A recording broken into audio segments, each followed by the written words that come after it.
All right. Well, welcome everybody. It's Friday and it's Arizona Farm Bureau's Talk to a Farmer Friday.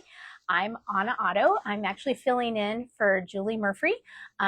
She was not able to be with us here today, but I do work for the Arizona Farm Bureau in government relations.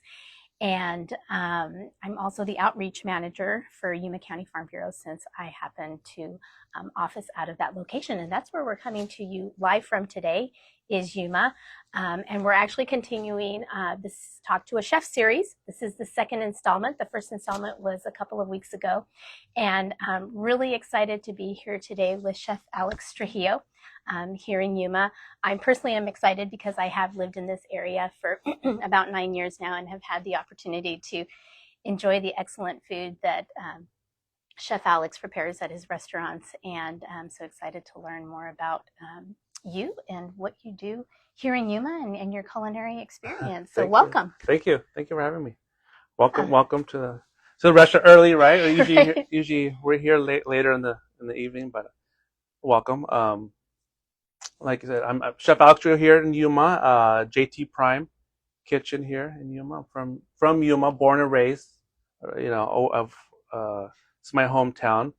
Um, Went to high school here. Left Yuma in '98 after high school. Went to culinary school in Scottsdale, the Cordon Bleu Scottsdale.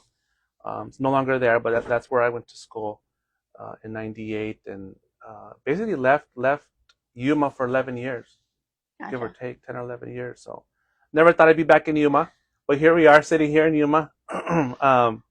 But came back in 2009, and haven't left since, and would never leave Yuma. Yuma's. A lot of us know that Yuma's a great place to be. You know, it's our little secret, it's our little bubble we live in Yuma. So don't tell anybody how great Yuma is. But yeah, I've been back ever since, and you know, came back to work in Yuma. Of course, left Yuma, went to Scottsdale, lived in San Francisco for a little bit, spent years in Vegas before moving back to Yuma to work, and eventually starting our catering and the restaurants. Business. Yeah, What sparked your interest in cooking initially? We were chatting a little bit before, and you my said you knew that this was something you wanted to do. What was that spark? I've always took an interest in cooking. My grandmother was Mm-hmm. a cook, basically a chef for all her life in Yuma. Worked in a ton of restaurants in Yuma at the time. You know, I mean, the last one I remember visiting when I was a kid was the Stardust Hotel. And if you're from Yuma, you remember the Stardust Hotel on the corner of 24th and 4th Avenue, where I think Fry's is now. Used to be the old Stardust. And they had a restaurant there, a couple restaurants there, and you know, it's one of the places she used to work. But she worked at many places. But she cooked for everything and anything, weddings, whatnot. So that I think that my interest came from that at the time, and then eventually, at 14, I think I started working bussing tables at our family restaurant, Jack and Rosie's Steakhouse. Ah, Was around a lot of you who've been to Yuma maybe years ago, maybe ate at Jack and Rosie's. They were around for over 80 years. So my aunt, that was my aunt's restaurant at the time, and got to meet a lot of people. The interest, just taking care of people, being around food, and just being social with everyone. That sort of really, really, since very young, I always knew that I wanted to be in that environment. restaurant Yeah, business. yeah. Yeah. So I always knew I always knew we were going to go to culinary school. I was going to go to culinary school. Always knew. There was never a question of Question. what am I going to do with my life. I always knew that that was going to be the path. Uh, Gotcha. Well, that's interesting. Those are certainly some institutions yeah, that you just mentioned for sure. here in Yeah. Yuma. Yeah. So, um, you came back to Yuma. Um, what got your start? Where did you start here? What's been your path here in Yuma once you've gotten here? The When I came back to Yuma, I came back to work at the Q casinos. I came back to open the casino. That was what brought me back to work there for a few years, and then after that, started our catering company. So we've been catering since 2012. All kinds of events, large events, weddings. Um, Started taking part. Some of you may have been to the Harvest Dinner. Yep. And I think we're planning the 15th year. So that was we were at the inaugural dinner back in I think 2010, 2009. I can't remember the year. How many Um, people, just to give folks an idea, are fed at that harvest the dinner? first year we did the event, um, it was 400 people the first year. Yeah. Now we're closer to 1,400. Wow. So it's That's grown a grown a lot lot. over the years. It's a great event. Yep. We use local produce. It's a collaboration of local chefs. We come together. We produce the dinner of the night, and we use local beef and local vegetables. It really That's what the menu is about. And of course, everybody in industry is there. You name it. Whatever that they do within ag, they're there at the dinner, Yep. and it's a great Yep. dinner. Everybody loves that dinner. Yep. So it's a great time for everybody to get together and see each other, and celebrate agriculture. Right. For sure. That's what that's about. So, but yeah, we do events like that. We do every year. Private events, catering, weddings and whatnot. We do a ton of catering as well as the restaurants, right? And the restaurants came after, and in 2015 when we opened our first restaurant in Yuma. Yeah. Gotcha. Transitioned. Yeah. You mentioned Yuma, the farmers and whatnot. Have you had an opportunity your time here to interact with them? How do you use, the produce from this area? There's a lot more agriculture Sure. around the state. Sure. Are you able to incorporate that? Are you able to share any of that information with you your know, diners? Yeah, I think growing up in Yuma, I wasn't really aware of how important Yuma was. You know, um, I lived in town. I didn't live in the county. I didn't see it. It wasn't visually. I didn't see it, so I didn't know. Our family wasn't in the farming business, Right. so I wasn't really aware of how important ag is. But being a chef, coming back to Yuma years later, and really, knowing who those people are, connecting with them. We go to the same schools and the same churches, and we know everybody personally, the growers, and all these farm families, these third generation, families have been doing it forever. We have a personal connection with them. We know them by name, and we're friends with them, and so you versus say being a chef, say in New York or L.A. or somewhere far from Yuma, right? Right. Vegetable capital of the world in the winter, right? Yep. It gives a different perspective. You know who the family is, who's producing the romaine or the broccoli, and it's a personal connection. Yeah. It really opens up how hard they work. The level of from starting now in August to prepping the ground so that we have romaine, broccoli in September, October, November, whatever time it starts to pop up. There's a process to it, and there's real people that make it happen. The farm labor, the people that do a lot of the work. We see them, we know them, we interact with them, right? We live in the same town as them. So it's a different perspective now as a chef, seeing that, understanding that, versus just ordering our food and it shows up at the back door, and don't think twice about where it came from or who produced it, or who's the family that actually brought that in. Yeah. And so it's nice to have that perspective for sure. Eye opening, and being able to walk out or take a tour of the fields or of the plants, and see what a lot of people don't ever get to see. That's true. Yeah. They don't ever get to see how it's processed or packaged, or how it makes it in the box to the store, right? Retail stuff. So it's for me that's the best part of living in Yuma as a chef, knowing how it happens, connecting the dots, right? And then, right now it's a little tough about, there's over 170 different crops, I think, that are grown in Yuma, right? Yep. Yeah, my time with doing lots of cooking and agritourism with the Visitors Bureau, I learned a little bit of numbers, right? So I knew that there's a ton of crops that come out of Yuma, the Yuma Valley. Wintertime, of course, is easier. We get more. There's more for us to use and utilize. Right now, we're probably using a lot of stuff from Salinas Valley. Yes. But we try and use as much as we can locally. I mean, measurable dates is a favorite on our menu. So, ton of measurable dates. So they're so juicy and so great, right? Those know they're local. They're Right, coming here. right, We know right. who passes them over, and same thing with the fresh lettuce and spinach and broccoli and cauliflower and you name it. Um, you know, heirloom tomatoes. We get heirloom tomatoes when we can locally. That's right. Yep, yep. And so you yeah, whatever we can use locally, we try to use for sure. That's awesome. Yeah. That's awesome. And I think you've got some restaurants in some other locations as well outside of Yuma. We yeah. Or So we have JT Bros, the sandwich shop Mhm. here that's been open. Originally we opened the patio first in 2015. Okay. We've since moved on from that location, but in 2018 we opened JT Bros Sandwich Shop in 2018. So great sandwiches, pork belly, short rib, and some great, we have a great kind of vegan cauliflower, grilled cauliflower steak sandwich.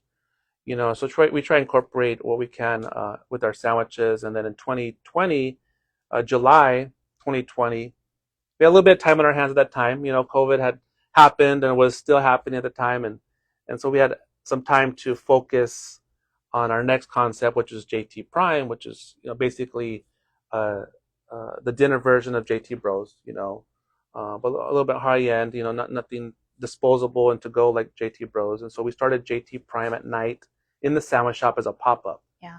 So we closed the sandwich shop at 3. We flipped the room, china, candles, really dressed it up for dinner time and did a pop up at night. So it transitioned from night and day.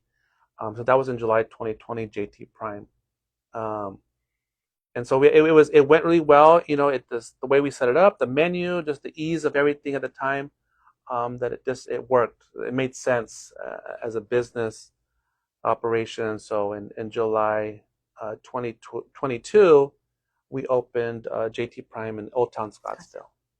So just for us looking for other opportunities to grow, and Yuma is a small town, but Yep. not small, right? Right. It's big but small, Yep. and so for us, we just wanted to keep growing, and so we've sort of, we couldn't do several JT Primes in Yuma; it just Sure. isn't big enough. Yep. So we said, let's start looking outside, which Phoenix, Scottsdale, we're comfortable. We have friends there, and we're there all the time, and we found a nice little spot on Brown Avenue in Old Town, and that was JT Prime Scottsdale. So we've been open 2 years now. There. Yeah. So we're yeah, it's a cute little spot, having a good time and taking care of people, and the team there is wonderful, and they do a great job.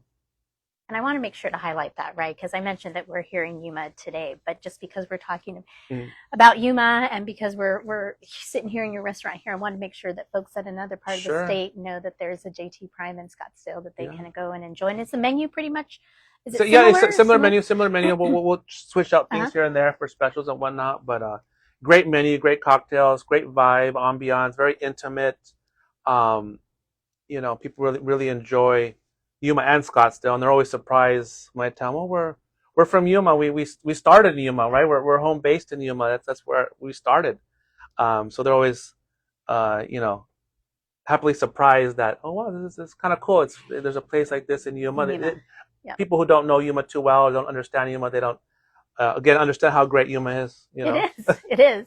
It is. It's a great place, and I think it's really special that we have a restaurant like yours to enjoy here. And, we don't have to drive so far, right, to Scottsdale to Yeah, have a definitely, really, really nice definitely. meal. You can get it here locally. I think that's really important. One of the next questions that I had here, it's any cooking trends that you see coming up, but on top of that question, and just talking about your restaurants, and you mentioned the cauliflower steak sandwich, which I think is a unique and really delicious sandwich that you have here. What's on your dinner menu that's unique, interesting, you enjoy the most? Or We try and build the menu based on what we enjoy. I mean, the we do a lot of roast pork belly, with our sandwiches at lunch, and then dinner, of course, we do a roast pork belly with a blackberry sauce and chile de árbol. So a little kick, sweet and spicy. Um, of course, our bacon wrapped dates, our local majol date, our jumbo dates, wrapped in bacon, that everybody seems to enjoy. We use that. It's a special request, whether it's doing a wedding for a pre-appetizer or on our menu at the bar. That's been our number one favorite for years. So we don't want to change anything like that. And so, but yeah, again, we try and utilize, like the cauliflower steak sandwich was one of my favorites, right? It's vegetarian, Yeah. Grilled cauliflower, kind of meaty to the bite, you know, queso fresco, avocado, onions, serrano. So it's a nice, almost Mexican torta, but it's no meat, and the vegetarians love it. A lot of flavor. You can't beat fresh cauliflower. Yeah. And then cauliflower just seems to, with the flavors that you add to it, Yeah. just make Definitely, the definitely, difference.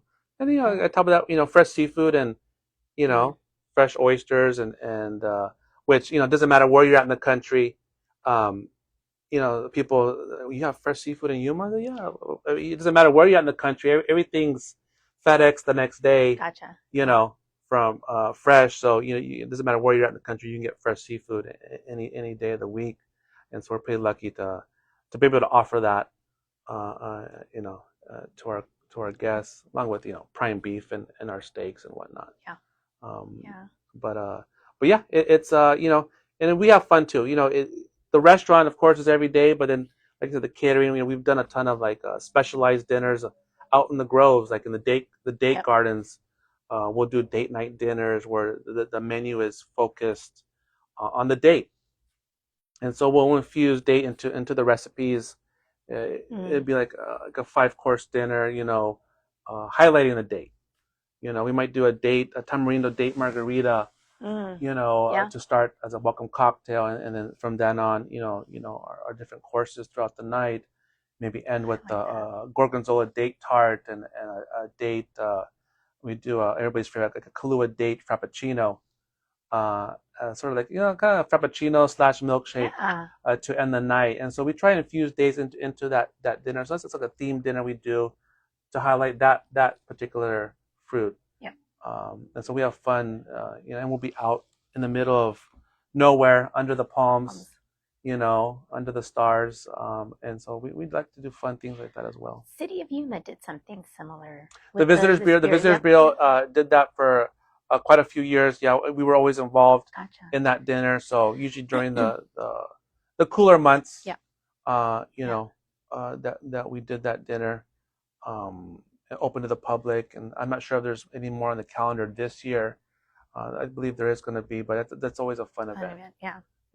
And I think people in general enjoy getting out and seeing, right, where it's picked and where it's how it's harvested, and they get a little bit of educational piece with that as well with dinner, knowing how it comes together, and then they get to have dinner and enjoy a nice dinner and ambiance. Well, and all those things, those different dishes and even drinks that you said with the date, that oftentimes people do not realize that you can actually do. Right? There's a lot of ingredients, and I think that's one of the things, as chefs you want to try, in the restaurant cooking, commercial cooking is different, right? But for somebody at home who maybe just wants to play around and they don't realize how versatile, say, a date is, or whatever ingredient they might be using, you can do a lot with it. It's not just making date bread. You could do a ton of dishes with it, and so showing customers or just the public in general, what you can do with this ingredient. And that's fun. It's interesting. You can get creative, right? Try not to keep it too complicated for them, because they're still, may not be as advanced or adventurous. to prepare, adventurous, right? Well, there's a lot of food. Everybody's a foodie. There's a lot of foodies out there. Yep. People know how to put on a dinner party at their home and really just, wow everybody, wow their friends. Well, and that's what I appreciate about good chefs also in menus, is that sometimes there'll be a combination of foods that offhand it just doesn't look like it's going to go together, but you can try it, right, at a restaurant and discover that it is something amazing. Sure. We'll do. Want to do again. I like doing seared scallops with, or I'll saute some fresh corn, oyster mushrooms, and sliver in some measurable dates in there. and I'll saute that together, a little bit of butter, a little bit of herbs, and that'll be a bed for some seared scallops. Mm. I enjoy salt, sweet and savory.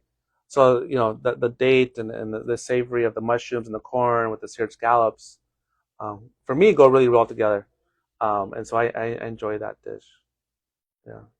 That's delicious. Well, speaking of you talking about doing some things there on your own, cooking at home, what's that like for you? I know because when you're in the business of cooking, right? Sometimes you go home and you just want to relax. And You do do. My wife's a great cook, and so she'll tell me to get out of the way a lot of times, and because I tend to use too many pots and pans when I'm cooking, and she just wants to get it done and not be fancy about it. Not that I'm sure. super fancy at home, you know. Yeah, yeah, I tend to cook on Sundays and barbecue, get the grill out yeah. and light the mesquite and grill some steaks or carne asada or whatever it is. Uh, but I enjoy doing outside, make less mess outside. Sure. And Yeah. the kids enjoy it. It's fun. It brings us all together, and they know when I start cooking, then I might squeeze some fresh margaritas for my wife because she's like, well, gotta have something to drink while you're cooking, and so yeah, being at home is more fun. We definitely relax, and the kids enjoy it. They'll help out. They'll help out with whatever they want to grill the meat. They want to be in the fire, so I said, just be careful, But there's Yeah. still my 6-year-old daughter. She like if I start grilling, like she wants to be the one to put all the steaks on the grill, and she's not afraid at all of the fire. So I have hopes for her one day. Well, earlier we were talking about, the farming community and the generational aspect of it, right? And sometimes there is a generational aspect. I mean, even you telling your story, you've got young kids, Yeah. And I think you mentioned you even have an older Yeah, my oldest child is 20, and who's looking at maybe. he's at hospitality school right now. Hopefully, and the plan is for him to come back and work with us in our company. Mhm. Right now we have a total of 7 different outlets, food outlets. Not just JT Prime. Wow. We have other outlets as well, and Yep. so and growing. So Yeah. at some point, the plan is for him to come back and work with us. But like I said, we have 4 kids, and you would love for all your kids to come back and work in the industry, in the business. It's a hard business. Yeah. Farming, restaurant, it's tough. Yeah. You work so hard your whole life, and your kids sometimes they see, even my kids have told me, I don't want to work that hard when I grow up. I don't want to do that. So it's okay if they don't want to Right. be involved. Um, Although they're so involved already, there's sort of like, Yeah. okay, you have no choice. Yeah. But if they want to go off and do something else, that's okay too. I'll support them, and me and my wife will support them. But it's nice to be able to, you work so hard to grow it to where it's at, that hopefully somebody in the family will carry it on to the next Yep. the next generation, and keep it going and growing it and improving it and bringing new ideas, fresh ideas, because things are changing all the time. Not even Right. just farming and restaurant, but how are we going to keep doing this? Restaurants are evolving too. The labor issue is a big deal for everybody. Yes. And so you try to find ways how to do things differently and be smarter. Things are just more costly now. Labor's costly. Equipment, ingredients, and so definitely the younger generation has a has a lot of work on Yeah. on their hands for the future. Yeah. At some point I won't have to worry about it. I'll be relaxing somewhere. Yeah. Yeah. I don't think I'll ever retire because I just love being in the restaurant, being involved somehow. Yeah. I don't believe in retiring. I think once you retire, it's sort of retire, you expire. That's what I've my heard dad that. used to say. Yes. Right? Yeah. You have to stay That's busy. there's no more. Your mind's not working anymore, Yeah. and so Yeah. so hopefully the kids at some point will take a part, and I think they will. At least two. Camila, the 6-year-old, for sure. She's tough. She has 3 older brothers that have her so tough, and she doesn't take crap from anybody, and so. I think for sure the oldest, who's 20, and the youngest, who's 6, I think they'll definitely be involved in the business. Well, and Yeah. that's nice that they have that opportunity to work alongside you and your wife, Yeah. and the cooking that goes on at home Yeah. to do that. Yeah, so Yeah. it's yeah, good to have four backups. 4 backups. That's exactly right. Exactly right. Joel, any questions from anybody that's come in? Julie had a couple of comments. Yeah. She was saying she's going to definitely have to check out that restaurant in the location in Scottsdale. Yeah. She loves minstrel dates, so she loves how you incorporate those in your dishes. And she said you guys are both very natural on camera. Well, that was very nice of Julie. Very nice of Julie. I'm going to go back real quick because one product that we haven't talked about here in Yuma, but you mentioned making fresh margaritas for your wife, and we've got a lot of citrus here in Yuma. Are you able to incorporate? Yeah, we try to use fresh. We use in the restaurant in the bar with our cocktails. We use fresh juices, fresh squeezed juices. So, fresh squeeze, grapefruit juice for palomas, and fresh lime juice, fresh lemons. Of course, lemons is big, and fresh orange. We have a Mai Tai. We do fresh squeezed juices in. Our margaritas are all fresh squeezed. So definitely citrus is a big deal in Yuma, and definitely utilize those for our cocktails, and even our sauces too. We have a lemon cream sauce, So yeah, I mean, you really try and incorporate. Really in Yuma, you really can incorporate a ton of local ingredients in season throughout the year. Right now, it's there's melons and watermelons is big, and so we had a watermelon kind of refresher with rum on the menu for a seasonal drink. So you're able to. And so you definitely try and utilize that because it's the best in season. Watermelon in in the winter isn't the best. No. And I don't know where it comes from really, but it's not very sweet. Yeah, I know out here you can see it out in the fields when you're driving through the county. Yep. And so it's local. That's good. Yeah. Good. Well, good deal. Well, just one more question, and so as we depart here, what is the most important cooking tip you would give to our listening audience? So, I think when I was really young, like even as a kid, I was cooking, and even now it's important now. And always tell even our staff as well. It's always important to taste. I think a lot of times, baking's one thing. Baking is it's pretty exact. Measurements you have. If you don't measure everything, it's probably not going to come out. But cooking, you're kind of throwing stuff together. Trying to be creative and especially at home, right? Maybe. And a lot of times people might forget to taste. Yep. They go through it, they throw it together, I think it's going to taste great, and they forget to taste it till the end, and they here try this, and it's maybe not, as good as it could be. And so I think a lot of very important to always taste everything throughout the process, adjust, add more, delete, maybe, make up for maybe you put too much of a certain item.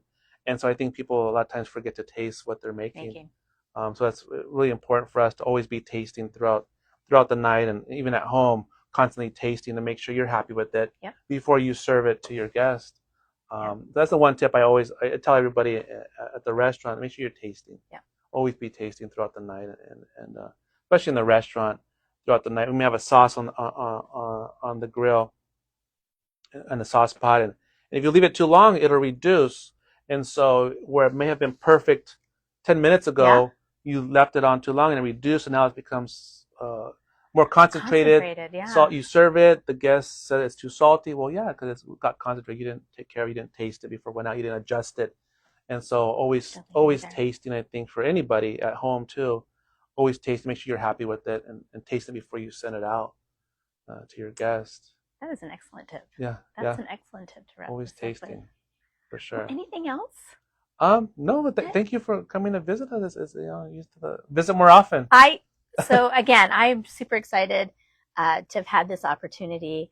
My husband, I told him that I was going to be doing this interview today, and he said, "All right, so we're having lunch there today too, right?" And I said, "Yes, we will have lunch at JT Bros." Sure. And so, thank you again. If you're here in Yuma, I encourage you to come out, have a sandwich, breakfast at JT Bros, or have dinner at JT Prime. Same thing up in the Scottsdale area. Really encourage you to go check out the restaurant there. So with that, this is the second installment of the Speak to a Chef, and look forward to having Julie come on board with the next installment of this series. So thank you, Chef. Appreciate it. Thank you for doing it.